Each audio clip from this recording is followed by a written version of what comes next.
They all experts in the field. हम लोग कभी किसी को ऐसे नहीं लाएंगे जहाँ कुछ ऐसा डाउट हो।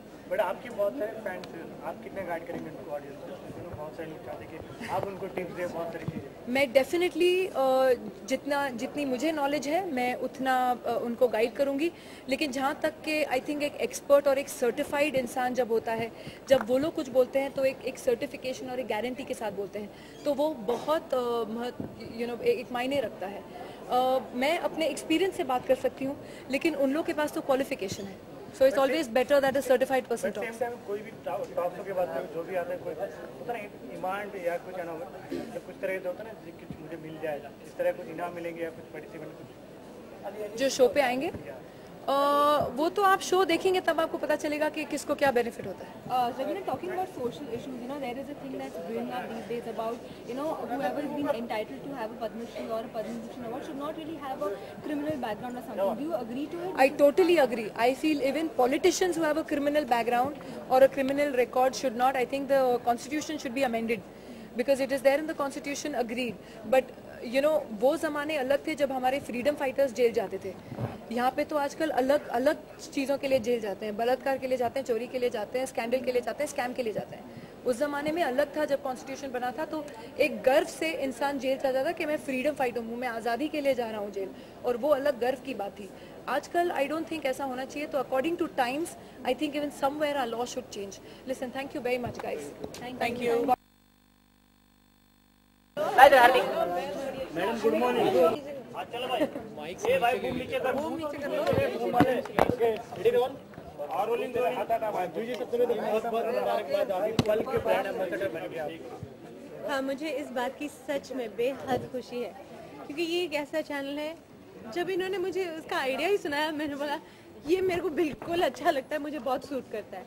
आई बिलीव इन दिस कि एक हिंदुस्तानी औरत या औरत मोस्टली अक्रॉस द वर्ल्ड यही चाहती है कि वो अपना घर बार ना छोड़े, फिर भी उसकी ज़िंदगी में और भी कुछ या उसकी जो काबिलियत है उसे इस्तेमाल किया जाए, उसकी ज़िंदगी और खूबसूरत बन सके। तो यहाँ पर जो प्रोग्राम्स हैं वो इसी तरह के होंगे, या तो वो एंटरटेनमेंट होंगे या उसके लिए कोई कुछ इंस्पायरिंग बातें होंगी, कोई स्टोरीज़ होंगी इस तरह की, वो या they will always add value to a women's life. तो I think this is so beautiful कि I mean there was no way I was going to say कि नहीं मुझे इसमें कोई डाउट है। मुझे तो लगता है कि आप लोगों का कोई क्वेश्चन ही नहीं होना चाहिए इसी बात पर, क्योंकि ये बहुत ही खूबसूरत आइडिया है। एंड आई थिंक कब था जब आपने डिसाइड किया आप ब्रांड एम्बेसडर बनेंगे? पल का वो पल कब था कि जब आप सोचते कि ये ब्रांड एम्बेसडर बनेंगे? वो पल एक्चुअली उनकी तरफ से ही आया था।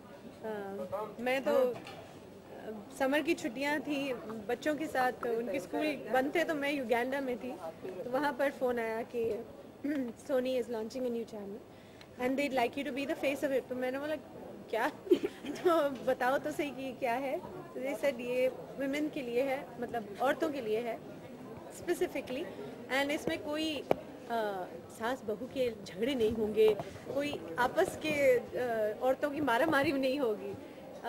These will be programs which uplift your thoughts. मतलब it will definitely be something कि either the woman will enjoy it or she will feel inspired कि and she will hear stories which कि कहाँ से कहाँ साहस के साथ कहाँ से कहाँ लोग पहुँच सकते हैं, औरतें कहाँ पहुँच जाती हैं, so they feel inspired. So I think the whole programming seems very beautiful and मेरी तरफ से तो I feel my best wishes to the channel कि वो आप भी नजर आएंगी कोई शो में? भाई मेरा दूसरा क्वेश्चन उनसे यही था कि भाई आप ब्रांड एम्बेसडर तो मैं बन जाऊंगी, इसके बारे में मेरे को सोचना भी नहीं पड़ता। मेरा क्या, मेरे को मतलब कोई शो तो दो कि मैं भी बोलूँ कि मैंने इस पे शो किया, क्योंकि ऐसे मीडिया तो पूछेगी कि भाई शो कहाँ है आपका। तो अभी तक तो देयर वाज़न्ट, क्योंकि उनका तो अभी लॉन्च हो रहा है और मुझे उन्होंने 3 हफ्ते पहले कहा